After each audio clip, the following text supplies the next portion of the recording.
Hello అండి, hi, welcome back to my channel. చూడండి, time వచ్చి 5:30 అవుతుంది.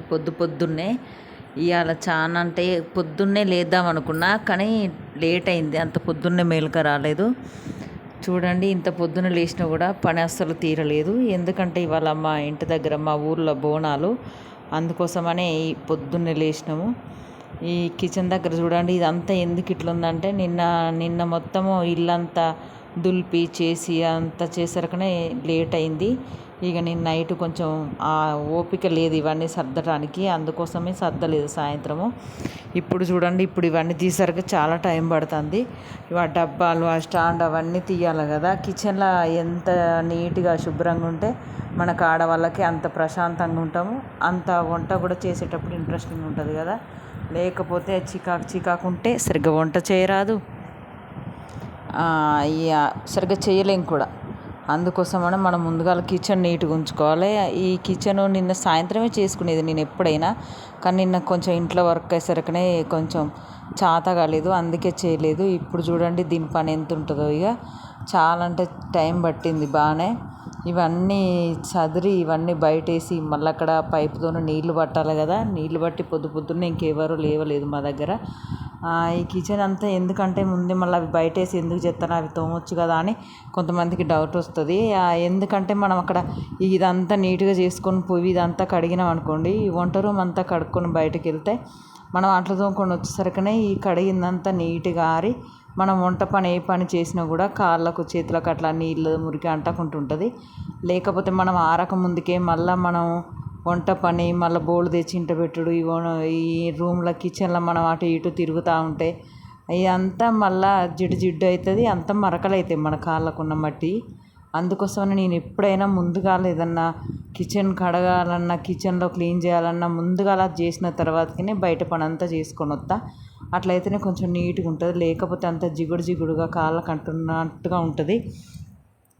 ఈ శ్రావణం ఏమో కానీ శ్రావణం వచ్చిన కాంచి ఇంట్లో పని మాత్రం బాగా అవుతుంది. ఒక్క పని మన చిలక పని కానీ డ్యూటీలు చేసేవాళ్ళు కానీ ఒక్క పని మీద ఉంటుంది, కానీ ఇంట్లో పని మాత్రం అస్సలు తీరదు. కొంతమంది ఏమంటారంటే ఆడవాళ్ళు ఇంటి దగ్గరనే ఉంటారు కదా, ఏం పని చేస్తారు, ఏం పని ఉంది వాళ్ళకు, పొద్దుటి నుండి సాయంత్రం వరకు ఇంటి దగ్గరనే ఉంటారు కదా అన్నట్టుగా అంటారు. అట్లాంటి వాళ్ళకి అసలు అనే వాళ్ళకి ఏం పని లేక అంటారు, కానీ ఆడవాళ్ళకు మాత్రం అసలు ఖాళీ ఉండడానికి టైం ఉండదు, ఎంత చేసినా పని తీరదు. ఒక పని చేసినాక ఇంకో పని కూడా ఏదో ఒకటి ఉంటూనే ఉంటుంది. మనం చెయ్యాలనుకుంటే మనకి ఎప్పటికీ పనే ఉంటుంది, పని లేకుండా మాత్రం అస్సలు ఉండదు ఆడవాళ్ళకు. ఇది అంతా క్లీన్ అయిపోయింది. గ్యాస్ కూడా నీట్గా చేసిన తర్వాతకి ఇవాళ పండగ కదా ఇంట్లో కొంచెం ముగ్గులు కూడా పెడదాం అన్నట్టుగా పెడతాను. అంటే మాకు అంతగా కిచెన్లో సెల్ఫ్లు అవి ఇవి లేకపోవచ్చు, కానీ మనకు ఉన్న దాంట్లోనైనా కూడా నీట్గా ఉంచుకోవాలి. అన్నీ కబోర్డ్స్ అవి ఇవి కావాలి ఏం లేదు, కబోర్డ్స్ అవి ఇవి లేకపోయినా పర్లేదు, మనం నీట్గా మనకున్న దాంట్లోనైనా కూడా నీట్గా శుభ్రంగా పెట్టుకోవచ్చు. ఏదైనా సరే ఇల్లు ఆడవాళ్ళ చేతుల్లోనే ఉంటుంది. మనం సర్దడం చేయడం ఏదైనా కూడా కొంచెం ఓపిక తెచ్చుకొని ఓపికగా నీట్గా ఇట్లా ఇదంతా చేసుకున్నాం అనుకోండి, ప్రశాంతంగా ఉంటుంది మనకు. అన్నీ చిందరవందరగా ఇల్లు ఉంటే మాత్రము పిచ్చిలేసినట్టయితే సరిగ్గా చేసిన వంటలు కూడా కుదరకుండా అట్లుంటుంది. అందుకోసమని మనం ఎక్కువ టైం ఉదయం నుండి సాయంత్రం వరకు ఎక్కువ టైం ఎక్కడ గడుపుతామంటే మనం కిచెన్లోనే. ఆడవాళ్ళము ఏదైనా కూడా మనం ఎక్కువ టైం కిచెన్లోనే గడుపుతాం కాబట్టి ఆ కిచెన్ మాత్రం నీట్గా ఉంచుకోవాలి. ఇక మళ్ళీ అదంతా నీట్గా అయిపోయింది కదా, మనం ఈ అంట్ల పని ఇవన్నీ చేసుకొని పోవాలి మళ్ళీ లోపలికి. ఇక నిన్న సాయంత్రం అంట్లు తోమలేదు నేను అసలు. ప్రతిరోజు రెగ్యులర్గా నేను సాయంత్రం అంట్లు లేకుండా తోమి పెట్టుకుంటా, కానీ ఇందాక చెప్పిన కదా నిన్న ఇల్లంతా సర్దేసరికనే కొంచెం సాయంత్రం చాత కాలేదు, అందుకోసమే ఈ పని అంతా చేయలేదని. ఇప్పుడు చూడండి ఎన్ని బోళ్ళు అయినాయో. ఇంక ఇవన్నీ చేసుడు ఇవన్నీ మళ్ళీ తోమి నీళ్లు పట్టాలి. బయట ఇంకా ఊకిసల్లలేదు నేను, ఎందుకంటే ఇవన్నీ మనం తోమి కడిగి చేసేసరికనే మళ్ళా ఇవన్నీ ఆరుతాయి, మనం బయట ఊకిసల్లి వచ్చేసరికని అన్నట్టుగా ఇంకా నేను బయట ఊకిసల్లలేదు. ఇప్పుడు 6 అవుతుంది టైం, ఉదయం పొద్దున్నే 6 గంటలకు చూడండి ఎంత తెల్లారిందో. ఇవన్నీ దోమసరికి ఎంత టైం పట్టుద్దో ఏమో, కానీ తప్పదు కదా. ఇవాళ పండుగ అన్నట్టుగా ఎంత పొద్దున లేచినా కూడా పని ఆడికైంది. అసలు ఎప్పుడైనా ఆడవాళ్ళు మనం సాయంత్రమే కిచెన్ శుభ్రం చేసుకొని ఉంటే మనకు తెల్లవారుజామున ఇంత పని ఉండదు. నాకు ఇవాళ అంత రిస్క్ అనిపిస్తుంది కిచెన్లో పని, ఎందుకంటే ఎప్పుడైనా సాయంత్రం నేను చేసి పెట్టుకునేది కదా. పొద్దున్న లేసాకనే ఈ ఇదన్నీ నీట్గా ఉంటే ప్రశాంతంగా ఉండేది. కానీ ఇవాళ చికాకు పెట్టినట్టు అవుతుంది పని అంతా చూసరికనే. నేను ఎందుకు పిలుస్తానంటే మా చిన్న బాబు ఇంకా లేవలేదు.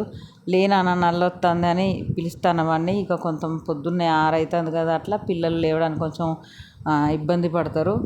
సర్లే ఇలా పండగ కదా అన్నట్టుగా వాడిని పిలిచినా కూడా లేవట్లేదు. ఇక లేవకపోతే అమ్మాయినానే నేనే చిన్న చిన్నగా పనులు చేసుకున్నా. మళ్ళీ అక్కడ నల్లొస్తుంది పైపు హౌజ్లో పెట్టాలన్నట్టుగా నేను లేచి హౌజ్లో పైపు పెట్టి వచ్చిన. లేకపోతే అన్నీ కింద వేస్ట్ అయిపోతాయి కదా నీళ్ళు. మళ్ళీ ఇవాళ అసలు నీళ్ళతోని అవసరం ఎక్కువ ఉందన్నాయి. ఆ నీళ్ళల్లో తొందరగా మధ్యలో పని ఆపేసి లేచి ఆ పైపు హౌజ్లో పెట్టి వచ్చినాము. మనం మాత్రం ఇంట్లో పని, పిల్లలు స్కూల్ పోయే వాళ్ళు ఉంటే ఎక్కువ పని, ఇవన్నీ చాలా ఉంటాయి. మాకు మాత్రం ఈ సింకులు ఇవన్నీ ఏమి లేవండి. ఉన్న దాంట్లోనే ఇట్లా సర్దుకొని ఉంటాము. మనకు లేదని ఎప్పుడు కూడా బాధపడద్దు. ఉన్న దాంట్లోనే చేసుకోవాలి తప్ప మనకంట లేని వాళ్ళను చూసి ఆలోచించుకోవాలి తప్ప మనకంట ఉన్న వాళ్ళను చూసి ఇవి అట్లా అనొద్దు. చూడండి అసలు ఎంత పని అంటే, ఇప్పుడు నేను 5:30కి అట్లా లేచినా కూడా నా పని అంతా అయిపోయేసరికనే ఏ టైం అయిద్దో చూడాలి. ఈ అంట్లు చాలా ఉండేసరికనే ఇబ్బంది అవుతుంది. ఎప్పుడైనా ఎవరైనా కూడా అంట్లు ఇంట్లో మాత్రం ఇవన్నీ పెట్టుకోకండి. తలకాయ నొప్పి లేస్తుంది అసలు. మనకు పొద్దున్నే ఈ పనులు చేయాలంటే ఈ మెయిన్ కిచెన్ క్లీన్గా ఉండాలండి. అసలు నేను రోజు ఉంచుకునేదాన్ని, వాళ్ళు లేకపోయేసరికి తలకాయ నొప్పిలాగా అవుతుంది. మళ్ళీ నల్ల పైప్ పూసింది. ఆ పైప్తో పెద్ద ప్రాబ్లం అవుతుంది. మా చిన్నోడిని లేమంటానో లేవట్లేడు. ఇక అవన్నీ కడిగేసి తర్వాతకి ఇక ఊకాలి కదా. ఊకదాం అనేసరికనే మాకు ఆ చీపురు గట్ట కరెక్ట్గా లేదు. ఆ మెత్త దాంతో పోవట్లేదు. అదంతా ఊకి పల్లెటూరులో కదా, ఇక మా చిన్నోడి అటో ఇటో వాళ్ళ డాడీ లేపిండు తిట్టి వాళ్ళ పండగని. లేచి అక్కడ బర్రెకు కుడిది పెట్టి వస్తానట్టుంది. చూడండి మేము పల్లెటూర్లలో ఏంటంటే ప్రతిరోజు రెగ్యులర్గా పెండతోని అలుకు ఇట్లా ఊకి ప్రతిరోజు రెగ్యులర్గా అలుకు సానపాట్లు వేస్తాము.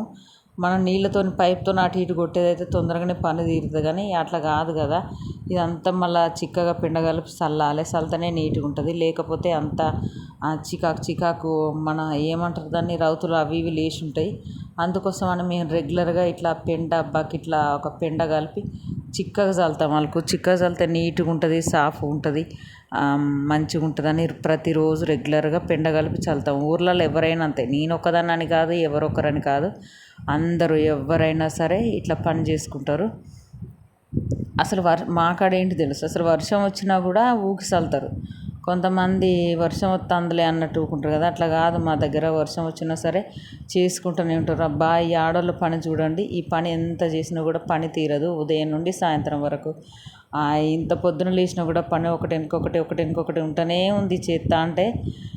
చూడండి ఈ ఇంట్లో ఇవన్నీ మంచాలు నా వారు మాత్రం నెల రోజుల క్రితమే పిండేసినా కూడా బోనాలు చేసే రోజు కంపల్సరీ కడగాలన్నట. అవి ఎందుకో మరి, అవి ఎంత నీట్గా ఉన్నా కూడా పిండిన వాటిని కూడా కడగాలన్నట. అందుకోసమని మళ్ళీ పైపేసి ఇక అట్లా ఇట్లా అన్నట్టుగా కడుగుతానా. మంచాల పని అయిపోయిందండి. ఇక బెడ్షీట్లు పక్క బట్టలు ఇవి ఉన్నాయి కదా, వాటి పని ఉంది చూడండి. ఇక అవి చిన్న చిన్నగా జాడించుకుంటూ పక్కన పెట్టిన అవి ఇవన్నీ అసలు ఇవాళ నిన్న మొన్ననేమో ఎండ బాగా కొట్టింది. ఇవాళ మాత్రం అస్సలు ఎండ లేదు. ఇవి ఎండుతాయో ఏం చేస్తాయో ఈ బట్టలు. మనకి ఏదైనా మనం అనుకున్న రోజు మనకు అనుకున్నట్టు అస్సలు కాదు, మనకు అనుకూలంగా అస్సలు వీలుండదు. చూడండి నిన్న మొన్న ఎండ ఫుల్ కొట్టింది. ఇవాళ పండగ రోజే ఈ బట్టలు ఎండకుండా ఇట్లా అట్లా కొంచెం చినుకులు లాగా మబ్బుల్లాగా చేసింది అలా. మరి తర్వాతకైనా ఎండ కొడుతుందో ఏం చేస్తుందో చూద్దాము. అన్నీ ఇక ఇంట్లో ఉన్న డోర్ కర్టెన్లు, పిల్లో కవర్లు అన్నీ తీసేసినాము. మేము 10 రోజులు అవుతుంది అసలు ఇవన్నీ పిండి. అయినా సరే మళ్ళీ పిండాలి కదా, జాడియాలన్నట.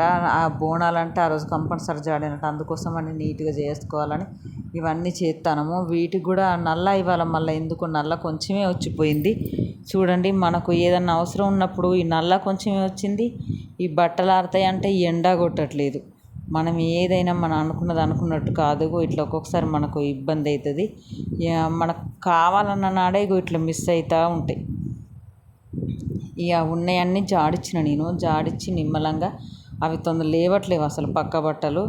అందుకోసమనే జాడించి అవి తీసేసిన తర్వాతకి మళ్ళీ ఇవన్నీ ఇట్లా ఎండుతాయో ఎండయో ఎక్కడ ఎండేయాలన్నట్టుగా మాకు స్లాబ్ కొంచెం మెట్లు లేవు. అందుకోసమని దండాలు కట్టినాం. దండాలు కట్టి ఎండేసినాము. ఆ ఎండేసిన తర్వాతకి ఇక ఈ లోపు మనం మీ ఇల్లు కడిగినాం కదా, ఆ ఇల్లంతా ఆరింది. ఆరినాకనే కొంచెం ముగ్గు వస్తుంది, లేకుంటే వేయరాదు. వాకిట్లో కూడా మాకేమైందంటే మేము కడిగిన ఇల్లు నీళ్ళు మొత్తం మాకు ఇంటి ముందు నుంచే పోతాయి. అందుకోసమని నేను ముగ్గు వేయలేదు. ఇల్లు కడుగుడు అయిపోయిన తర్వాతకి వేద్దామన్నట్టుగా ఆగిన. ఇల్లు కడుగుడు అయిపోయింది. ముగ్గేసిన తర్వాతకి మళ్ళీ ఈలోపు ఆ కిచెన్ రూమ్ మొత్తం ఆరిపోయింది. ఇక దాంట్లో ఒక పప్పు కూర అన్నం వండుతాను. ఈ వంట పని అయిపోతే ఇక స్నానం చేసి దీపం పెడితే మళ్ళీ బోనం పని చూసుకోవచ్చని వంట పని కూడా అయిపోయిందండి. అమ్మవారికి చీర తేవాలి కదా, ప్రతి సంవత్సరం పెడతారు ఎవరైనా. నేను కూడా అట్లనే చీర తెచ్చిన. బయటే పోయి మా దగ్గర చీరలు అమ్ముతుంటే ఒక చీర పట్టుకొచ్చిన అమ్మకు. చీర పట్టుకొసరికి కొంచెం అక్కడ చీరల కాడ చాలామంది ఉంటే అక్కడ నిలబడి కాళ్ళు గుంజినట్టు అయినాయి. అందుకే వచ్చి కాసేపు కూర్చున్నాండి. మనం కంపల్సరీ ప్రతి సంవత్సరం చీర పెట్టాలన్నట్టు అమ్మవారికి.